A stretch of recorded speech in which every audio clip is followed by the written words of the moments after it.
Welcome back to EdTech School. As a teacher, it's your goal to transfer knowledge and to make sure it sticks in your students' head forever. And I know that's not always easy. I'm Lucy from BookWidgets, and in this video I'm going to show you 5 dual coding lesson examples that help your students learn better. But first, hit the subscribe button to keep on top of new videos. So what is dual coding? The dual coding learning strategy is all about using different learning materials in order to learn better.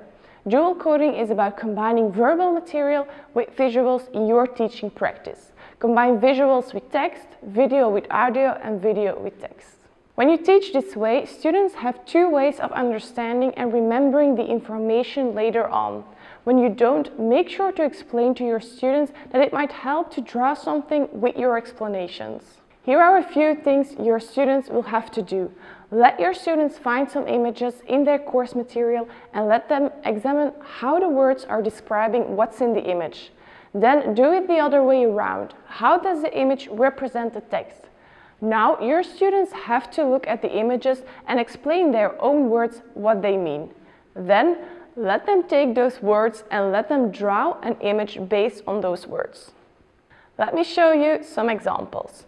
Know that all of these examples are made with BookWidgets, with which you can create digital interactive exercises. The first one is the quiz widget. The worksheet and the quiz widget have more than 30 different question types, many of which are very visual. On top of that, you can add images and audio to almost every question.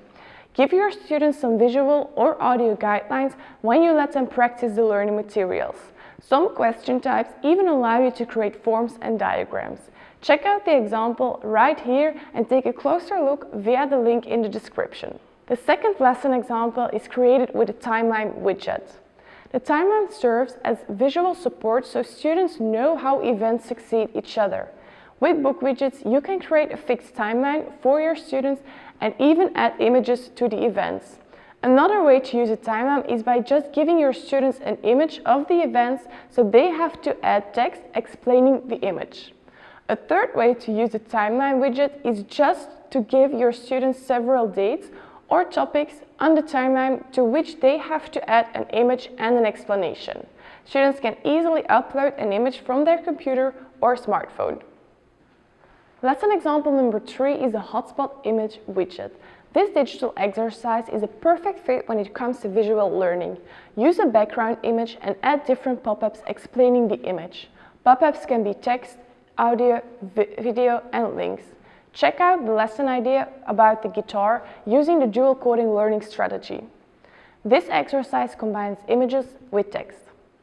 Next lesson example uses Flashcard widgets. Memorizing knowledge is still necessary, and what better way to do this than with flashcards? And it's even better to combine drilling with the dual coding learning strategy. In this BookWidgets flashcard widget, you can add text, images, and audio. Here's an example of how you could use these features to help your students learn better. Last but not least, the split whiteboard widget. Use this widget to introduce a theoretical text. Add a text on one side and ask your students to summarize it on the whiteboard on the other side.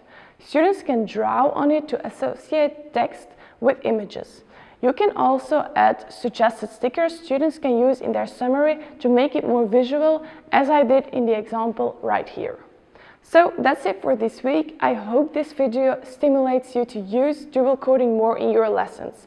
If you're already using dual coding, give us some tips via the comments, and don't forget to like this video and subscribe. Bye!